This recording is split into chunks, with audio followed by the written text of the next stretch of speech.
Okay. Telangana ప్రజలకు నమస్కారం. ఈరోజు నన్ను అదేవిధంగా కొడంగల్ మాజీ శాసనసభ్యులు శ్రీ పట్నం నరేందర్ రెడ్డి గారిని మిగతా బీఆర్ఎస్ నాయకులను షాబాద్లో జరిగిన అత్యంత దారుణమైన హత్యలకు సంబంధించి బాధితులను పరామర్శించుదామని వెళ్తుంటే మమ్మల్ని అరెస్ట్ చేశారు.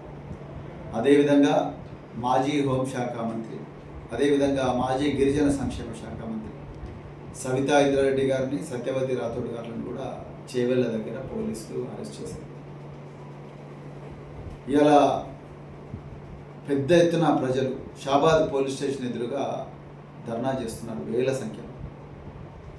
ఇలా నేను తెలంగాణ ప్రజలకు చెప్పాలనుకున్న విషయం ఏంటంటే, తెలంగాణ రాష్ట్రం ఈ రేవంత్ రెడ్డి గారి పాలనలో ఆయన హోంశాఖ మంత్రిగా ఉండగా పోక్సో కేసులకు అడ్డాగా మారింది. ఇది ఒక మాజీ పోలీస్ అధికారిగా, ఒక తెలంగాణ బిడ్డగా ఈ మాట చెప్పాలంటేనే బాధేస్తున్నది, కానీ ఇది వాస్తవం.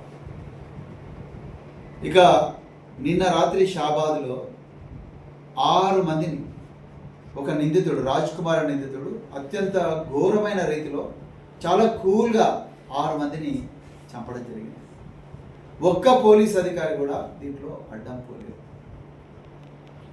అసలు విషయం ఏంటయ్యా అంటే, మే 16వ తారీఖు నాడు, అంటే సరిగ్గా 55 రోజుల క్రితం మే 16వ తారీఖు నాడు ఈ నిందితుడి మీద పోక్సో కేసు రిజిస్టర్ అయింది. ఈరోజు చనిపోయిన అమ్మాయి, వాళ్ళ అమ్మ, వాళ్ళ మామ, వాళ్ళిద్దరూ కలిసి షాబాద్ పోలీస్ స్టేషన్లో ఒక కంప్లైంట్ ఇచ్చారు. ఈ కంప్లైంట్ ఇచ్చిన తర్వాత ఒక్కరోజు కూడా ఆ నిందితుడిని, ఆ రాజ్ కుమార్ నిందితుడిని పోలీసు వాళ్ళు పోలీస్ స్టేషన్కి తీసుకురాలేదు.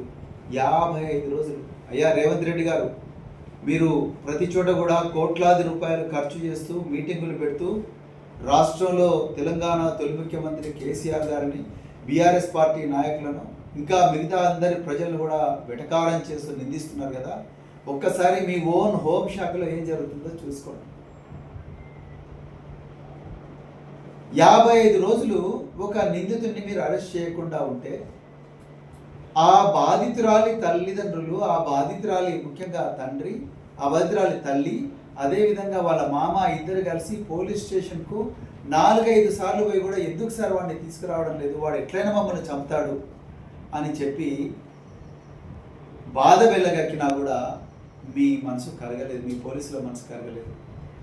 చివరికి మీరు చూసిండ్రు కదా, నిన్న రాత్రి 6 మందిని చాలా కూల్గా నరికేసిపోయాడు ఆ దుర్మార్గుడు.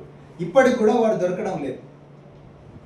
అదే మే 8వ తారీఖు నాడు పేట్ బషీరాబాద్ పోలీస్ స్టేషన్లో కేంద్ర హోంశాఖ మంత్రి బండి సంజయ్ వాళ్ళ కొడుకు బండి భగీరథ్ను కూడా 9 రోజులు మీరు అరెస్ట్ చేయలేదు. వాళ్ళంతటికి వాళ్ళు వచ్చి లొంగిపోయాడు.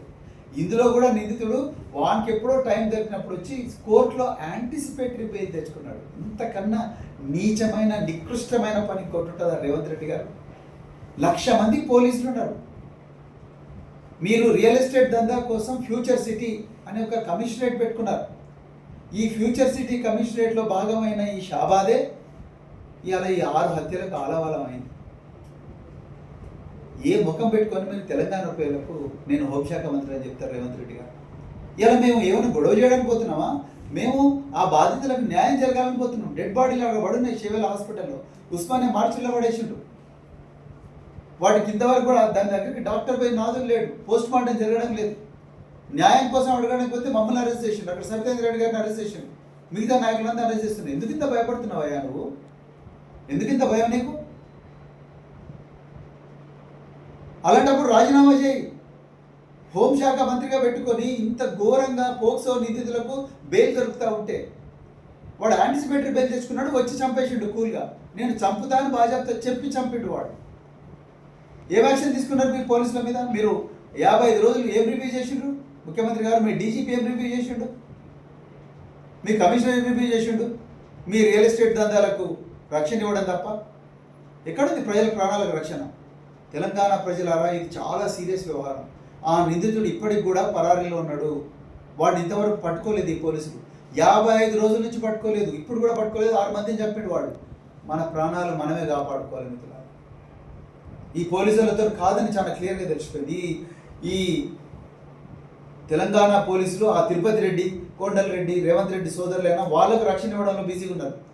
వాళ్ళకు అత్యాధునిక విదేశాల నుంచి తీసుకొచ్చిన ఆయుధాలు దిగుమతి చేసి వాళ్ళకి రక్షణ ఇస్తున్నారు, వాళ్ళ దందలకు రక్షణ ఇస్తున్నారు. కానీ పేద ప్రజల ప్రాణాలకు, అమ్మాయిల ప్రాణాలకు, ముసలోళ్ళ ప్రాణాలకు రక్షణ లేదు ఈ రాష్ట్రంలో. తప్పకుండా దీన్ని మేము ఖండిస్తున్నాం. సబితా రెడ్డి గారిని వెంటనే వదిలేయాలి, సత్యవతి రాథోడ్ గారిని వదిలేయాలి, మమ్మల్ని కూడా వదిలేయాలి. మేము పోయి మమ్మల్ని షాబాద్లో మేము ప్రజలతో కలవాలి. మమ్మల్ని వదిలేసేదాకా మేము ఇంట్లోకి వెళ్ళి బయటకు వెళ్ళాలి. జై తెలంగాణ, జై కేసీఆర్.